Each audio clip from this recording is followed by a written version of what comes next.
alunos. Estamos aqui para mais uma aula, a aula de número 4, relativa à aula anterior, que é a aula 3, em que eu passei um texto de uma crônica para vocês lerem, do Moacir Scliar, certo? Hoje a aula vai ser também leitura e interpretação, e nós vamos fazer a análise de alguns elementos importantes para a compreensão leitora, para a interpretação, para que vocês possam ler um texto e compreender as suas partes, seus componentes principais, como realizar uma compreensão de fato e fazer uma leitura mais completa, né? Digamos assim. Então, em primeiro lugar, eu gostaria de ressaltar para vocês a importância de vocês observarem que num texto, qualquer texto que vocês estudam, leem, analisam, existem informações que serão dadas a vocês. Essas informações podem ser informações explícitas, ou seja, aquelas que são claramente declaradas pelo autor. Ou seja, nós podemos observar diretamente no texto, são informações que estão ali dadas para nós, que são óbvias, que estão escritas, né, e que estão expressas diretamente, tá? Ao contrário das informações implícitas, pois elas são informações que exigem que o leitor faça inferências, ele vai buscar interpretações, seus conhecimentos de mundo, faça análise de outros textos, de outras situações, para poder conseguir extrair essas informações. Então, as informações implícitas, elas não estão dadas no texto de forma clara, tá? Elas não são óbvias, elas não estão ali escritas no texto. Então, elas requerem que vocês interpretem, usem o raciocínio, tá? Envolve dedução, percepção, atenção aos detalhes, relacionar, como eu havia dito, né, informações presentes no texto, também relacionar aquelas informações com informações que vocês têm de outros textos, tá? Fazer comparações, interpretar em relação ao mundo, as coisas, os conhecimentos que vocês já têm. Então, com relação às informações explícitas, nós podemos trazer aqui ideias e exemplos que são mais óbvios, né, para vocês. Por exemplo, a descrição de personagens, quando lá no texto tem o título, né, e aí vem a escrita, né, no personagem, a sua descrição, o cenário, as ações, os diálogos, tudo que vai ser dito ou escrito de forma direta. Nas informações implícitas, nós podemos trazer exemplos que incluem sentimentos, né? Você, pela ação descrita por exemplo, na narrativa, pode-se você inferir, interpretar o sentimento daquele personagem pelas atitudes dele ao longo da narrativa, tá? As intenções, né? As causas, as consequências dessas ações. Então, fica tudo ali no subentendido, tá? Naquilo que está sendo ali pressuposto. Então, para encontrar essas informações, vocês, leitores, e nós também, que somos leitores, precisamos ir além do que está escrito, lendo naquelas palavras chamadas assim, entrelinhas, naquelas situações em que não está escrito, mas a gente subentende, a gente consegue ler por debaixo do texto, né? Nas entrelinhas, ok? Aí outra coisa importante para trabalhar na leitura com vocês e que é cobrado bastante, até mesmo naquelas avaliações externas que vocês fazem, é a diferenciação daquilo que é fato e daquilo que é opinião. Bom, fato é um acontecimento real, tá, gente? Que pode ser comprovado ou verificado através de evidências. Então, o fato são informações e elementos que são objetivos, ou seja, não depende da interpretação pessoal, né? Então, são coisas que são reais, são óbvias, são de fato verdadeiras, que você tem evidências que comprovam, certo? Então, ali são fatos. Veja o exemplo, a capital do Brasil é Brasília, então isso é um fato. A gente sabe que historicamente, atualmente, né, A capital do Brasil é Brasília. Outro exemplo que não há como você duvidar, porque é um fato, é uma verdade, é algo que a gente pode comprovar, que a água ferve a 100 graus Celsius. Então, isso também é um fato na física e que não tem como a gente mudar essa situação, certo? Então, isso é fato. Já a opinião, não. A opinião, ela é uma avaliação pessoal sobre um fato, sobre uma determinada situação. Então, uma interpretação subjetiva vai dar o suporte para aquela sua ideia, tá certo? Então, ela pode variar de pessoa para pessoa, justamente por ser uma opinião. Então, não necessariamente o que eu acredito vai ser a mesma coisa que o seu colega acredita, que a sua mãe acredita, que meu pai acredita. Cada um tem suas experiências de vida, suas leituras, seu modo de pensar, seu modo de falar, seu modo de viver, sua cultura, né? Então, cada um tem suas expressões, tem seu modo de se colocar no mundo, tem suas opiniões, tem seus pensamentos. Então, é importante a gente saber essa diferenciação no ato de ler um determinado texto, porque neles vão ter essa coisa do fato e da opinião,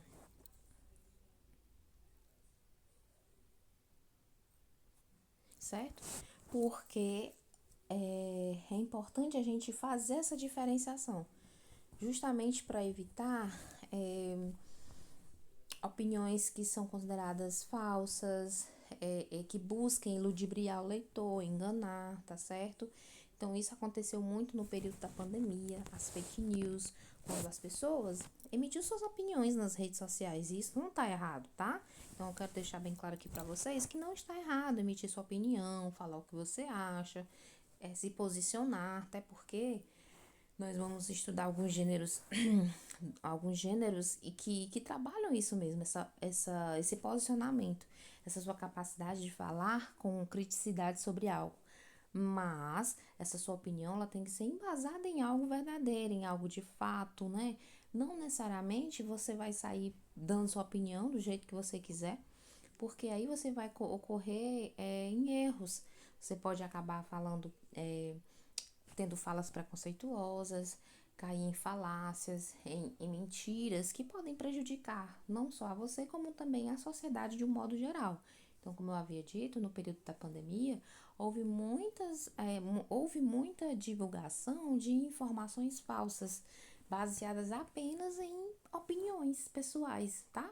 Então, assim, você tinha grupos de direita, grupos de esquerda, pessoas que gostavam de um determinado político, outro gostava do outro, e assim, eu não gosto do outro, então eu vou começar a criar aqui minha opinião, que eu acho que aquele ali é assim, assado, e dizia vários adjetivos negativos. E isso é emitir uma opinião, mas isso não é um fato, tá certo? Então a gente tem que sempre lidar com aquilo que é verídico, com aquilo que é constatável, com aquilo que é passível de provas, e ali você tem um fato, tá certo? Então, quando, por exemplo, eu digo assim, o filme foi muito bom, eu estou emitindo a minha opinião. Porque pode outra pessoa chegar e dizer assim, o filme foi horrível, não gostei. E isso também é opinião, isso não é um fato, tá? A comida estava deliciosa, aí vem outra pessoa e diz, a merenda estava uma porcaria, não gostei de jeito nenhum. Não gostei, não estava gostosa, estava, sei lá, fria. Então é a sua opinião, né? A sua visão, seu ponto de vista, de acordo com aquilo ali, tá bom? Então aqui nós temos uma charge, e que vocês sabem que a charge, ela tem essa característica de utilizar a linguagem verbal e não verbal e trazer uma crítica, né? Uma crítica de algo que está ali no momento, na sociedade, bombando, algo mais perto, cronologicamente, do presente. Então, elas são criadas justamente para trazer esse ar de ironia com humor, tá? Então, aqui temos uma imagem com dois rapazes, né, um conversando com o outro, e tem uma caixa, um quadrado, né, amarelo no meio. Então, o do lado esquerdo diz assim, ó, está na cara que é um quadrado. Então, ele vai dizendo, apontando como se fosse um fato. Isso aí ninguém pode duvidar, é um quadrado. E vem o outro dizendo assim, eu tenho certeza que é uma bola e essa é o quê? Minha opinião. Então, nós temos aqui elementos que dão essa ideia pra gente de opinião. Quando ele fala eu tenho certeza. E esse aqui, ó, minha opinião. Então, são elementos que vão nos dar essa ideia de que ele está falando a opinião dele. Porque, de fato, isso aqui é um quadrado. Mas ele pode achar o que ele quiser, né? Que uma coisa é o fato, outra coisa é a sua opinião. Mas a gente tem que sempre pensar que nós temos que dar nossas opiniões com embasamento, com fundamento, ok? Não sair por aí falando o que se quer, o que se pensa, porque você vai cometer, cair no erro de falácias, fake news, preconceitos e divulgação de estereótipos, beleza? Agora, terminando essa parte da explicação em relação à leitura, que eu quero que vocês façam, porque tanto vai ser importante para a atividade 3, que eu vou corrigir com vocês agora, como também para a atividade 4, que eu vou passar para vocês, tá certo? Que será um artigo de opinião, que nós iremos analisar.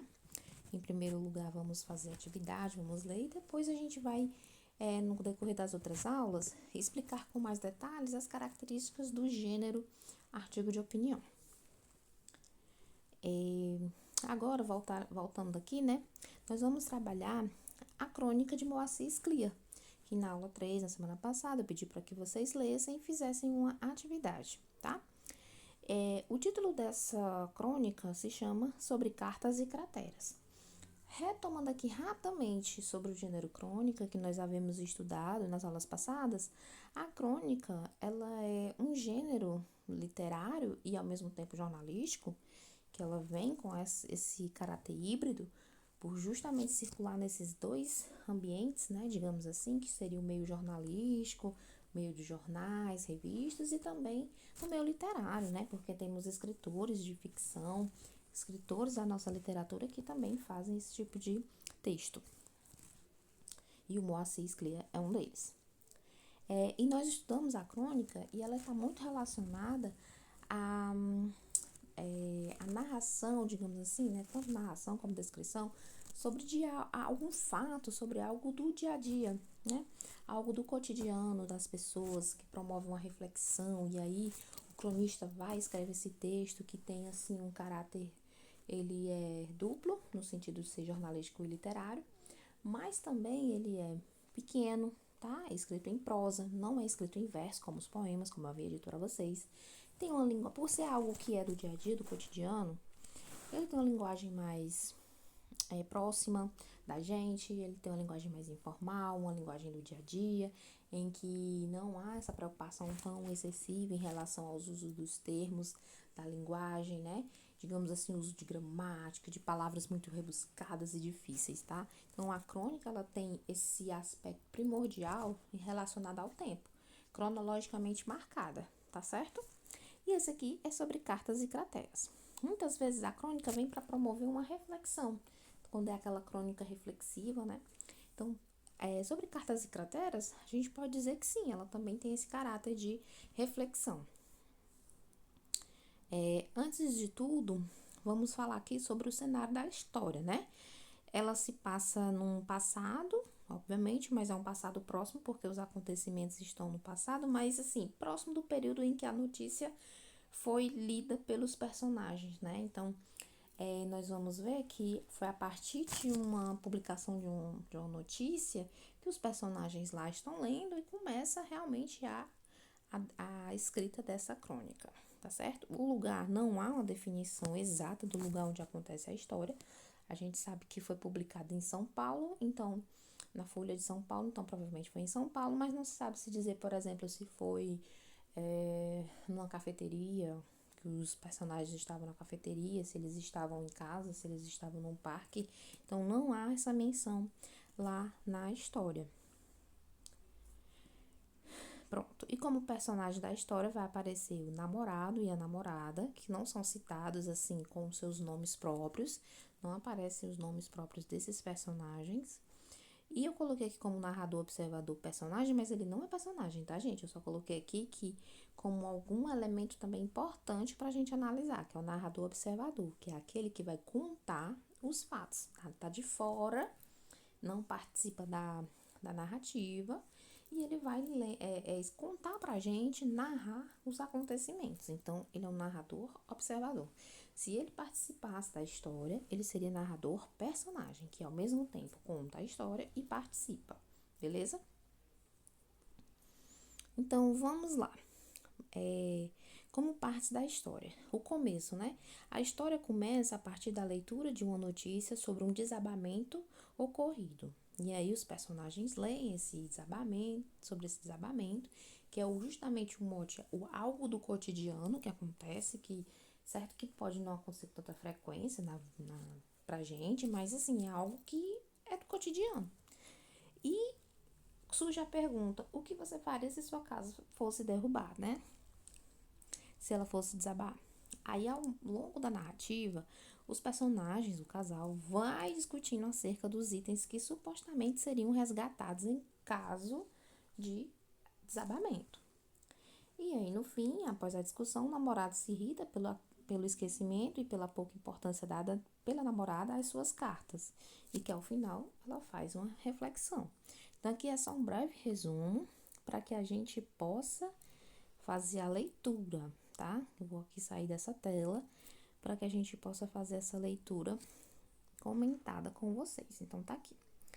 É sobre cartas e crateras. Gente, esse só o título também já traz muitas informações importantes, né? Então, sobre cartas, então, é como se dissesse assim, tá, essa leitura vai tratar de cartas. Mas e o que seria crateras? Crateras, a gente entende que cratera seria considerado um buraco, né? Um buraco cavado no chão, então é considerado uma cratera. Então, o que tem a ver cartas e crateras? Quando vocês leram esse texto, vocês já tem que começar a pensar aí. Um bom leitor começa a ler um título e pelo título ele já faz esses questionamentos para saber do que vai se tratar essa história, como uma antecipação. E ao longo do texto a gente vai vendo se realmente essa ideia que a gente criou antecipadamente se confirma ou não. E aí nós temos aqui o seguinte parágrafo, né? O primeiro. Ela deu-se conta do erro que cometera. De fato, as cartas eram muito importantes para ele. Sempre falava nelas. Aí, o que você salvaria se sua casa fosse desabar? Em situações emergenciais, o paulistano geralmente tenta salvar documentos, dinheiro, joias, roupas e fotos. A vida é sempre o valor maior e sua manutenção um motivo de alívio, diz Andresa de Souza, 23, moradora da rua Capri. Eu queria pegar umas calcinhas, mas fiquei com vergonha do funcionário da Defesa Civil, que me acompanhava. Ele me deu somente 2 minutos e só tinha tempo para levar minha escova de dentes, um edredom, 2 calças jeans e uma blusa. E aí vem a pergunta que inicia propriamente a história da crônica. O que é que você levaria se tivesse de abandonar sua casa às pressas? Perguntou o rapaz à namorada depois de ler-lhe a notícia publicada na Folha. Folha seria o jornal. Ela pensou um pouco. Acho que levaria a mesma coisa que esta moça. Escova de dentes, edredom, calças jeans, blusa e calcinha. Eu não teria vergonha do funcionário. Prefiro ficar sem a vergonha do que sem as calcinhas. Só isso? Disse ele. Só isso? Você levaria só isso? Ela pensou um pouco. Não, você tem razão. Estas coisas são importantes, mas não suficientes. Eu pegaria meus documentos, a identidade, a carteira de trabalho. Pegaria também a única joia que eu tenho, aquele colar que mamãe me deixou. Seria o caso de apanhar alguma grana, claro, mas dinheiro você sabe que eu não tenho, mesmo porque estou desempregada. Ele ficou algum tempo em silêncio e aí voltou à carga. E desta vez sua voz soava estranha, hostil mesmo. É isso então? É isso que você levaria se a sua casa estivesse a ponto de desabar? Ela se deu conta de que alguma coisa estava errada, incomodando o namorado. Alguma coisa séria. Já pressentindo um bate-boca, perguntou em que afinal ele estava pensando. O que ela deveria ter mencionado que não mencionara? O que havia esquecido? As cartas, disse ele, e a irritação agora transparecia em seu tom de voz. As cartas de amor que eu lhe escrevi. Ela deu-se conta do erro que cometera. De fato, as cartas eram muito importantes para ele. Sempre falava nelas. Mas também ela agora estava irritada e disposta a partir para o confronto. Verdade, esqueci as cartas, mas tenho de lhe dizer uma coisa. Não sei onde estão essas cartas, simplesmente não sei. Você me conhece, sabe que sou desorganizada. Em 2 minutos, não encontraria carta alguma. Provavelmente a casa desabaria e eu morreria procurando. Você não havia de querer isso, certo? Você não quereria que eu morresse procurando essas cartas. Ele agora estava pálido, pálido de ódio. Vou lhe dizer uma coisa, falou por fim. Se você não encontra minhas cartas, a razão é muito simples. Você não me ama mais. E se você não me ama, a mim pouco importa o que iria lhe acontecer. Levantou-se e foi embora. Ela ficou pensando. Há muitas crateras na vida, mas poucas são tão profundas quanto aquela em que o amor cai, quando desaba. Era isso que ela precisava dizer ao namorado e decidiu que naquele dia mesmo lhe escreveria uma carta dizendo que, apesar das tragédias, a vida continua e que mesmo no fundo das crateras da vida sempre resta uma esperança. Então aqui nós temos o texto, tá? É uma crônica, porque parte de um fato, algo do cotidiano, uma publicação de uma notícia no jornal e que serviu de mote para que o escritor falasse sobre esse aspecto aqui da vida que ele queria trazer para a gente refletir, né? Então, assim, gente, voltando aqui para a aula, nós temos aqui o conflito da história. O que foi, assim, nós vimos aqui por cima que nós temos um texto, né, em que o personagem está lendo lá uma notícia e aí é sobre um desabamento em que uma das moradoras dá entrevista dizendo que salvaria suas calcinhas, tá? Aparentemente, as calcinhas é um item importante, né, como a própria personagem que é a namorada dele vai dizer. Mas, gente, não é um item essencial para sobreviver, né? Então, ela tentou salvar as calcinhas, mas ela ficou com vergonha do homem, né? Então, ela acabou, como tinha só pouco tempo, salvando escovas de dentes, o edredom, coisas mais básicas. E aí ele usa isso para perguntar para a namorada, né? O que você salvaria? E ela diz que salvaria as calcinhas porque ela não tem pudor nenhum, ela não tem vergonha disso. E aí é isso que gera para ele o conflito, né? Porque ele fica intrigado com esse negócio. Tá, então ela salvaria calcinha, só isso. Não salvaria algo mais, algo de importante, de valor para ela, que deveria existir dentro de casa? Só que a gente imagina como ela, que seria o quê? Objetos, itens pessoais, no caso, uma bolsa, sei lá, um dinheiro, um documento, né? Só que para ele, gente, a expectativa dele era o quê? De que ela salvasse as cartas de amor que ele tinha feito para ela. Porque pela perspectiva dele, as cartas eram muito importantes, eram essenciais. Porque ele logicamente fazia com amor, com carinho, com dedicação. E ele se sentiu frustrado aqui ao longo da narrativa porque ele esperava que ela dissesse, né, que salvaria cartas, quando na verdade ela disse que não iria salvar, porque em primeiro lugar ela não sabia nem onde é que ela tinha colocado essas cartas, porque ela era uma pessoa muito desorganizada. Teve até uma questão aí da atividade que muitos erraram, porque não se atentaram para isso daí, né? Ela não sabia onde colocar, não sabia onde tinha colocado, então para ela pouco importava. Gente, a gente analisando aqui, não dá a impressão de como se ela não se importasse com o amor desse cara, né? Do namorado. É como se, por o fato dela não saber nem onde é que tá, nem saber onde colocou, dá a impressão de que ela não teve o cuidado, o esmero. E isso reflete quando a gente não cuida do sentimento de alguém, quando a gente não aprecia, quando a gente não dá o devido valor daquela pessoa, a gente acaba esquecendo, né? E deixando pra lá. E o outro vai se sentir como nesse momento? Se sente abandonado, se sente até traído, né? Porque, pô, eu tô dando aqui o meu melhor e a pessoa não sabe nem onde, o mínimo, né? Não sabe nem onde colocou. E aí entra o conflito, ele fica com ódio, né? O narrador fala aqui que ele estava pálido de ódio, de muito ódio. E disse que se ele não encontra as cartas, se ela não encontra, não é porque ela não ama mais. Porque se amasse, teria guardado, né? E ele já diz assim uma coisa até meio cruel, né? E que se ela não o ama, ele pouco se importaria se ela morresse, né? Então não tava nem aí pra ela. E ele foi embora, né, gente? Só que aí ela ficou lá, sozinha, pensando sobre o quê? Sobre as crateras da vida. Que essas crateras, ao contrário das crateras que eu falei no início, que significaria no sentido denotativo de real, né? Que significaria um buraco no chão, alguma coisa do tipo. Essa cratera aqui é uma cratera mais metafórica, né? No sentido mais conotativo.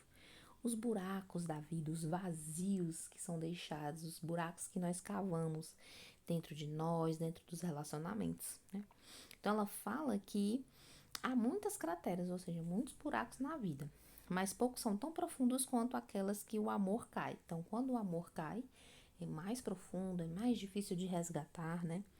E era isso que ela precisava dizer ao namorado, tá? Então, porque na situação é como se tivesse desabado o relacionamento. Ele ficou tão chateado que foi embora e disse que não se preocupava mais com ela, que podia acontecer qualquer coisa com ela que ele não se preocuparia.